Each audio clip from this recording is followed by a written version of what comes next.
નમસ્તે વિદ્યાર્થી મિત્રો, હું છું ભાર્ગવ લાઠિયા અને સ્વાગત છે તમારું આપણી આ એજ્યુકેશનલ એક્સપર્ટ યુટ્યુબ ચેનલ ઉપર.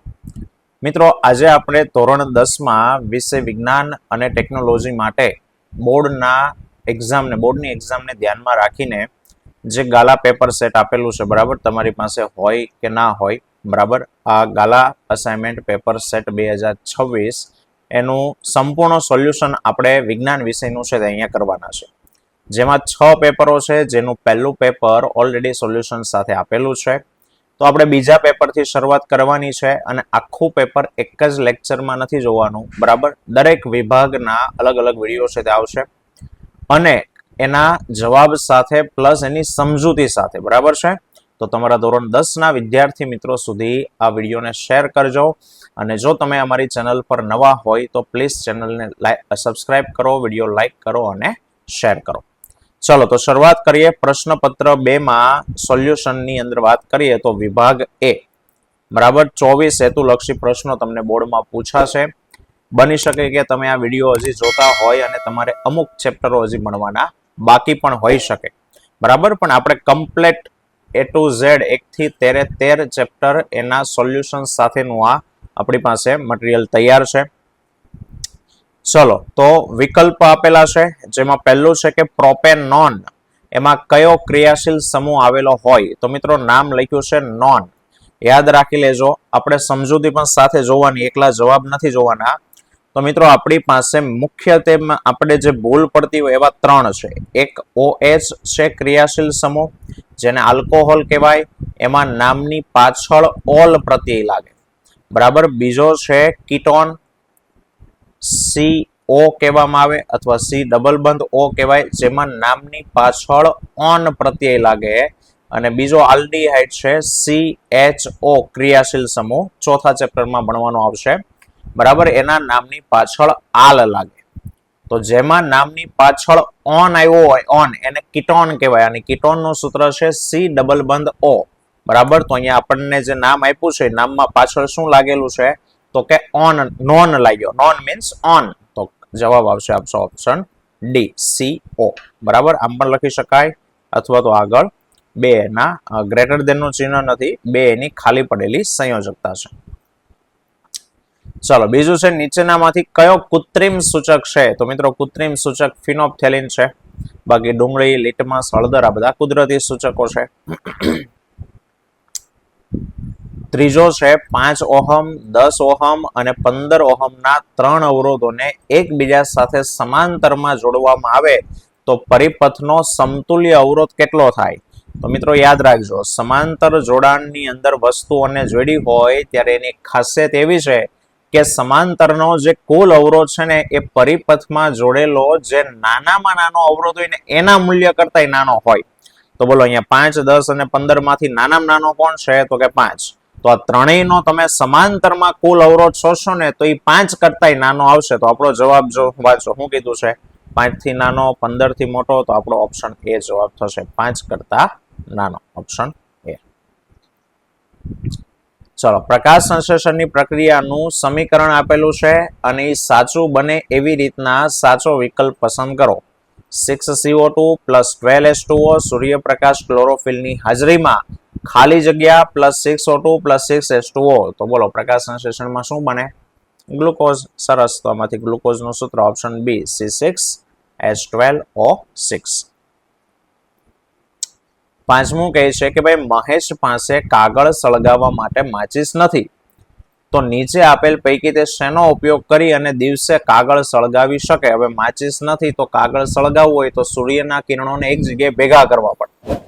તો કયો લેન્સ અથવા કયો અરીસો કિરણોને એક જગ્યાએ ભેગા કરે? તો કે લેન્સમાં આવે બહિર્ગોળ અને અરીસામાં આવે અંતર્ગોળ.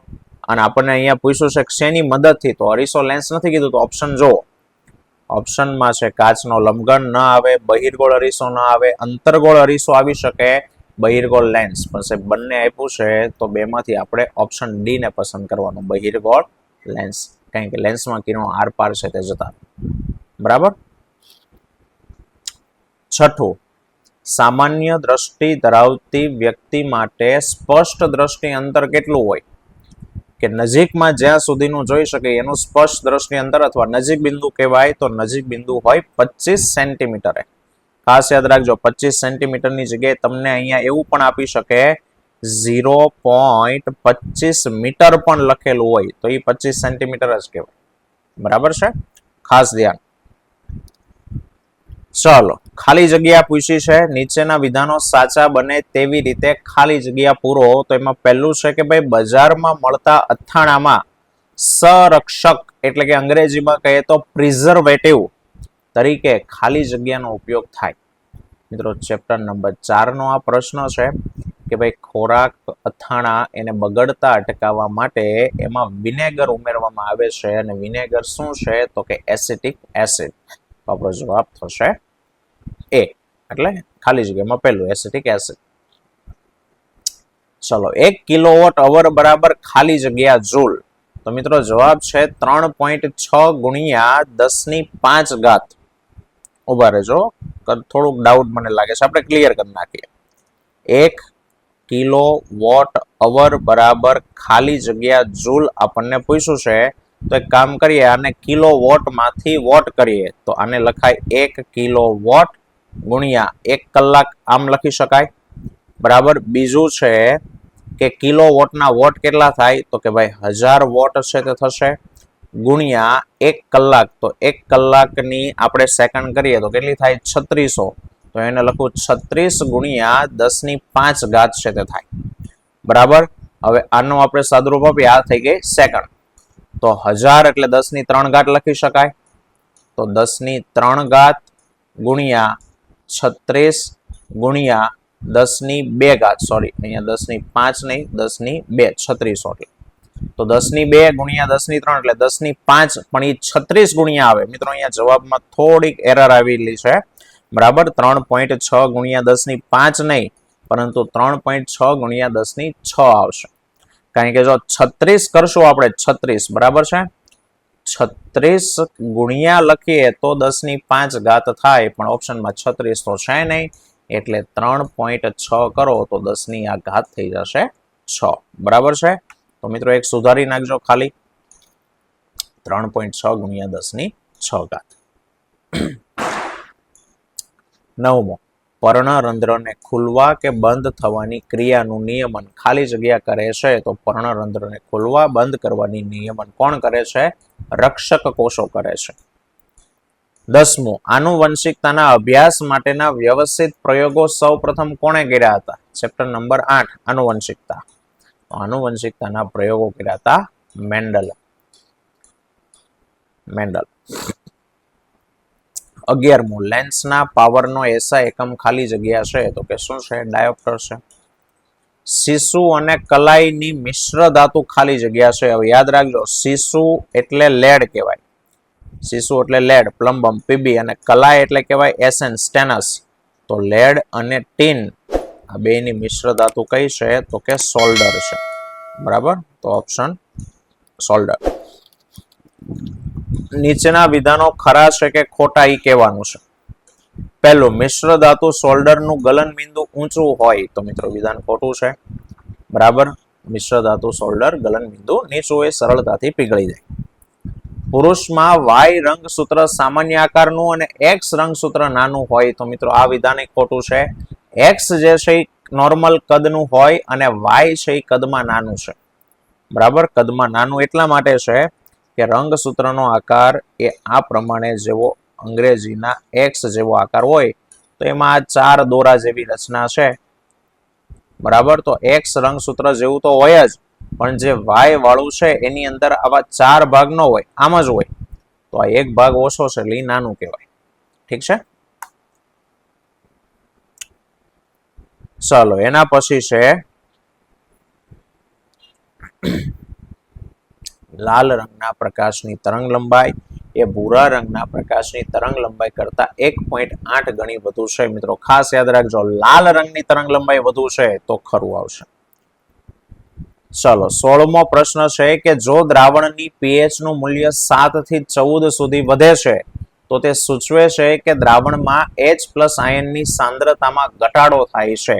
7 થી 14 વધે તો દ્રાવણમાં H+ ની સાંદ્રતામાં ઘટાડો થાય, તો કે હા ખરું છે, OH- ની સાંદ્રતા વધે. ચલો માગ્યા મુજબ ઉત્તરમાં 17મો છે, પશ્વ મગજનો કયો ભાગ શરીરની સ્થિતિ અને સમતુલન જાળવી રાખે છે? તો કે પશ્વ મગજમાં અનુમસ્તિષ્ક એ શરીરની સમસ્થિતિ એટલે કે સ્થિતિ અને સંતુલન જાળવી રાખવા માટે જવાબદાર છે. લક્ષણોનો 18મો પ્રશ્ન, લક્ષણોનું એક પેઢીમાંથી બીજી પેઢીમાં સાતત્યને શું કહેવાય? તો કે સાહેબ એક પેઢીના લક્ષણો બીજી પેઢીમાં જઈને એને આનુવંશિકતા કહેવાય. બરાબર, આનુવંશિકતાની વ્યાખ્યા છે. એક પેઢીમાંથી બીજી પેઢીમાં થતા લક્ષણોના સાતત્ય એટલે કે વહન એને આનુવંશિકતા કહેવાય. 19મો, નીચેનામાંથી ખોટી જોડ કઈ છે? તો નેત્રમણીને આંખનો લેન્સ કહેવાય, સાચું છે. નેત્ર પટલ એને આંખનો પડદો કહેવાય, એ પણ સાચું છે. તો બીજો ઓપ્શન સી, સિલિયરી સ્નાયુ એ કીકીને નાની મોટી કરતો સ્નાયુ, આ વિધાન ખોટું છે. સિલિયરી સ્નાયુ લેન્સને જાડો પાતળો કરે, એની વક્રતામાં ફેરફાર કરે, કીકીને નાની મોટી કરે નહીં. ચાલો તમે મને કોમેન્ટ કરીને જણાવજો, બોલો કીકીને નાની મોટી કરવાનું કાર્ય કોણ કરે? આ તમારા માટેનો પ્રશ્ન. બરાબર, તમારે મને આન્સર આપવાનો નીચે કોમેન્ટમાં. 20મો, હું વિદ્યુત પરિપથમાં વહેતા પ્રવાહનું માપન કરું છું. બોલો હું કયું સાધન છું? પરિપથમાં વહેતા પ્રવાહને માપવા માટે માપન કરું છું, તો માપવા માટે એમીટર નામનું સાધન વપરાશે. ચલો જોડકા છે, વિભાગ એમાં આપી છે પરાવર્તી ક્રિયા, અને 22મો છે અનિશ્ચિત ક્રિયા. સામે આપ્યું છે લંબમજ્જા, કરોડરજ્જુ, અગ્રમગજ. તો પરાવર્તી ક્રિયાનું નિયમન કોણ કરે છે? તો કે કરોડરજ્જુ કરે છે, તો પહેલાની સાથે બી. અને અનિશ્ચિત ક્રિયાનું નિયમન કોણ કરે? તો કે સાહેબ લંબમજ્જા, તો બીજાની સાથે એ. બરાબર, તો આ જવાબ 21માં બી, 22માં એ. ચાલો, અને છેલ્લા બે હેતુલક્ષી, દ્વિતીય પોષક સ્તર. તો યાદ રાખજો, જેટલામાં પોષક સ્તર હોય ને એની કરતા એક ઓછો ઉપભોગી કહેવાનો. કારણ કે ઉપભોગી પહેલો પણ એ પોષક સ્તર બીજું આવે. કેવી રીતના ન સમજતું હોય તો અહીં એક આહાર શૃંખલા લઈએ. માની લો કે ઘાસ છે, બરાબર, એને ખાવા વાળો તીતી ઘોડો છે. તીતી ઘોડાને ખાવા વાળો દેડકો છે, બરાબર, દેડકાને ખાવા વાળો સાપ છે, અને સાપ માટે બાજ કે સમડી છે. ચાલો, દરેક સ્ટેપને પોષક સ્તર કહેવાય. એટલે સૌથી પહેલું પોષણ આને મળ્યું એટલે આ પહેલું સ્તર, આ બીજું સ્તર, આ ત્રીજું સ્તર, આ ચોથું પોષક સ્તર, અને આ પાંચમું પોષક સ્તર. પણ એમાં ઉપભોગી કોને કહેવાય? તો કે સાહેબ ઉપભોગી આ તીતી ઘોડાથી પાછળના છે ને બધાને ઉપભોગી કહેવાય. ઘાસ તો ઉત્પાદક કહેવાય, બરાબર. તો તીતી ઘોડા ઉપભોગીમાં પહેલા કહેવાય. ફર્સ્ટ ઉપભોગી તીતી ઘોડા, દ્વિતીય કક્ષાના ઉપભોગી દેડકા, અને સાપ અને સમડી આ બધા તૃતીય કક્ષાના ઉપભોગી કહેવાય. તો હવે જુઓ, દ્વિતીય પોષક સ્તરે કોણ છે? તો કે સાહેબ આ પોષક સ્તર બીજું, પણ ઉપભોગી કોણ છે? પહેલા. જેટલામું સ્તર હોય ને એની કરતા એક ઉપભોગી ઓછો. સ્તર બીજું તો ઉપભોગી પહેલો, સ્તર ત્રીજું તો ઉપભોગી બીજો. ક્લિયર? ભૂલાશે નહીં. બરાબર, ચાલો તો દ્વિતીય પોષક સ્તરમાં કયો ઉપભોગી આવશે? પ્રાથમિક એટલે કે પ્રથમ. અને તૃતીય ઉપભોગીમાં કયો? તૃતીય પોષક સ્તરમાં દ્વિતીય ઉપભોગી. રેડી? તો મિત્રો આ થઈ ગયા આપણા હેતુલક્ષીનું સોલ્યુશન. આવતા લેક્ચરમાં વિભાગ બી નું સોલ્યુશન જોશું. તો ત્યાં સુધી જય હિન્દ, જય ભારત.